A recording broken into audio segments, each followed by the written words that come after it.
माँ, मैं आज दुकान का हिसाब करके आया तो मैंने घर आके हिसाब लगाया। रुपये तो 5,000 बैठे और उसने 5,000 के 5500 ले लिए। 5,000 के 5500 ले लिए? तो बेटा ने तो 500 रुपए ज्यादा ले लिए। तू घर ही हिसाब लगा के जाता फिर। ठीक कह रहा बेटा, तू है ही घड़ी माड़ी नियत का। आजा, तू कहाँ ही बहुत देर में दिखाई दिए? अरे कहीं नहीं, वो घेर में गोबर पाथने गई थी। अरे बेटा चीनी के भाव आई। अरे माँ, क्या भाव पूछे है तू? मुझे तो मेरे 500 रुपये दुख रहे। अरे वे 500 रुपए तक गए। मैं चीनी बूझ रही हूँ, क्या भाव आई? 45 रुपये किलो आई माँ। अच्छा, क्या 45 रुपए किलो? ये तो बड़ी महंगी पड़ रही है माँ जी। तुम ऐसा करो करो, चीनी का कट्टा मंगा लिया करो। वो 2,000 रुपए का पड़ा है, 40 रुपए किलो पड़ जाएगी। अच्छा, तू अब हमें समझाओगी हिसाब किताब? देख माँ, यूँ समझाओगी अब हमें? अरे बहू तू क्यों ज्यादा बोल रही है? तू देवेगी के पैसे? तू देती हो तो बता। बोल तो ऐसे रही है जैसे इसकी जेब से जाते हो पैसे। अरे पैसे जेब से तो ना जाते, लेकिन घर से तो जावे ही हैं। अरे माँ, क्या लड़ाई सी कर रहे सारे बैठे हुए? कुछ ना बेटी, यूं हमें ज्ञान बांट रही है। जिसे दो और दो उनकी ना पता, वो हमें हिसाब समझा रही है। अजी इसकी क्या पूछो। इसका तो कलेक्टर बना, मैं 1 मिनट में निकाल दूंगा। जो इसकी गुद्दी पर 2 लग जा अभी। तुझे यूं भी पता है 2 और 2 कितने होवे, जो तू मेरे पढ़े लिखे बेटे को हिसाब बता लग रही है? अब देख कैसा बड़ा सा मुंह बनाए खड़ी है। अब बता हिसाब। अरे तुम क्यों सुना रहे हो भाभी को सुबह सुबह? अरे हम क्या सुनाते इसे? यूं ही उल्टा हमें ज्ञान दे लग रही है। काम ही सुनने के कर रही है यूं। इसको यूं तो है ना, रसोई तक है तो रसोई तक ही रहवे, पर ना इसे तो हर चीज में नाक घुसेड़नी है। और जब हमारा बड़ा भाई पढ़ा लिखा हैगा सब कुछ संभालने को, तो फिर यूं क्यों बड़ी बने? तू चुप रहा कर। क्यों ना बोल रहे? तू हमें एक बात बता, हम 1 रुपए की चीज लावे या लाख की लावे, इसमें तू क्या लेवे? क्यों यूं कर भाभी का ना? भाभी भ्या के ना इस घर में। मैं यूं कह रहा हूँ, तू ज्यादा ना बोल रहे, या पहले तू ही छितेगा? जब भाई कमा रहा तो यूं कौन होवे बताने वाली? क्या लाना क्या ना, यूं ही हिसाब लेने वाली होगी। सोनम, तू मेरी एक बात सुन। तू मुझसे छोटी है, मैं माँ जी की 1000 बात सुन लूंगी और तेरे भैया की भी, पर तेरी एक भी बात नहीं सुनूंगी। तू चुप रहा कर। मैं यूं कह रहा हूँ, मान जा, नहीं तो एक हफ्ते में मुंह फिर जाऊंगा। यूं मेरी बहन है और बोल लेगी। ये तुम्हारी बहन हुई तो क्या हुआ? ये क्या मेरे सर पे चढ़ के नाचेगी? ओए मैं यूं कह रहा हूँ, तू चुप कर जा।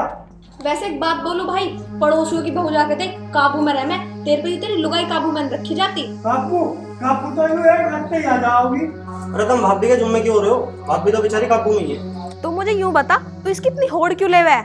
अरे बेटा मैं बताऊंगी क्या बीमारी है। इसने इसको पूरी घुट्टी पिया रखी है कि तेरे घर में मैं अपनी छोटी बहन लाऊंगी। अरे हम तो इससे दुखी अनपढ़ से उस और ला के बांट देगी। हम ना करा इसकी बहन से बिया। यूं तो बापू ने देखी, तेरे लिए तो हम खुद देखेंगे। कोई पढ़ी लिखी सी ऐसी गवार न ढूंढे। अरे तुम्हें भाभी में क्या कमी नजर आ रही है? सारा तो काम करे घर का। अरे तू तो पक्का भाभी का गुलाम हो रहा। चला जा यहाँ से, नहीं तो तेरे पे भी डंडा फेर दूंगा। कभी बड़ा उतरे इसका हिमायती। इसे तेरी भाभी को इतनी अकल है, इसे बस घेर में से खाली तसला ला के टेक दिया यहाँ। इसे इतनी अकल ना कि इसमें ऊपर ले चलू भर के। ऊपर इसकी माँ लावेगी यहाँ। तेरा बाप तो मर गया, इस मुनीम को मारी छाती पे धर गया यहाँ। मैं तो शर्म के मारे अपनी सहेलियों को भी घर में न लाती। वो है कॉफी पीने वाली और यूं न दे देवे गर्म पानी। और इसे तो यूं भी न पता कॉफी होवे क्या। तो मतलब हम कौन सा तेरी सहेलियों के भूखे बैठे हैं?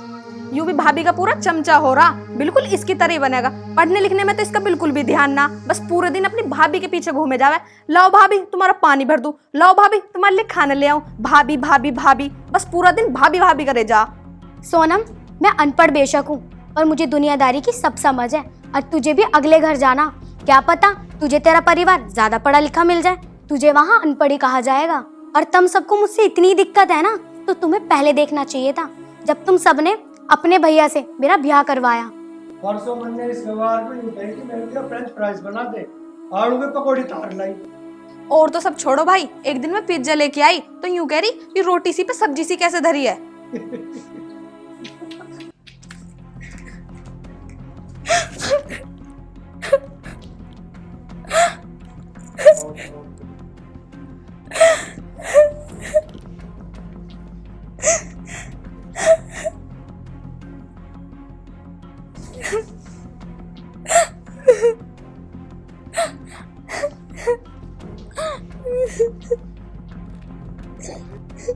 अरे क्या है?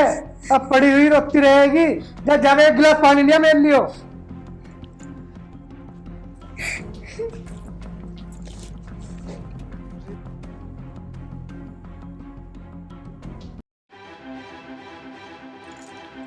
तुम मुझे एक बात बताओ, तुम सब मुझे क्यों सुनाने लग जाते हो? अरे तू है ही सुनने के लायक। क्यों?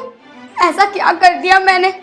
घर का काम नहीं करती, तुम सबकी इज्जत नहीं करती, घर के आए गए मेहमानों की इज्जत नहीं करती, और करूँ तो क्या करूँ मैं? अरे अनपढ़ है तू, अनपढ़। अच्छा, मैं अनपढ़ हूँ। ये सब तो तुम्हें पहले देखना चाहिए था ना कि मैं अनपढ़ हूँ या नहीं। तुम्हारी माँ मुझे हर टाइम सुनाती है, तुम मुझे हर टाइम सुनाते हो, तुम्हारी बहन मुझे सुनाती है। तुम्हें पता भी है, एक पत्नी को किसी और की इज्जत की जरूरत नहीं होती, बस उसका पति उसकी इज्जत करे। और लोगों को तो वो हंसते हंसते टाल देती है। ऐसा आ जा, ऐसा चली जा। मुझे सारी बातों को पता, पढ़ा लिखा हूँ मैं, तेरी तरह अनपढ़ ना हूँ यहाँ। माना कि मैं अनपढ़ हूँ, पर पागल थोड़ी ना हूँ जो सब लोग मेरी ऐसी बेइज्जती करते रहेंगे और मैं सुनती रहूंगी। तुम्हारी बहन मुझे हर टाइम ताना देती है कि मैं अनपढ़ हूँ। उसे पढ़ाई के साथ साथ ना थोड़ी तमीज भी सिखाओ, क्योंकि उसे भी अगले घर जाना है। मैं उसके बारे में एक शब्द भी नहीं सुन सकता। बहन है वो मेरी, समझ गई तू? और आगे से उसके बारे में कुछ मत बोल दिए। अच्छा, हम तो किसी की बहन ही नहीं है ना, हमारी तो कोई इज्जत ही नहीं है, हम तो पागल हैं, बस वही तुम्हारी बहन है। अरे पढ़ाई के साथ साथ संस्कारों की भी जरूरत होती है। अरे जब अपना ही पति मेरी इज्जत नहीं करता तो मुझे किसी और से क्या गिला? अरे मैं पढ़ी लिखी नहीं हूँ तो क्या हुआ, इंसान तो मैं भी हूँ, लोगों की बातों का दर्द मुझे भी होता है। तू कलंक है कलंक, अनपढ़ कहीं की। जब चली जा भी इससे, काम कर ले अपना जाके।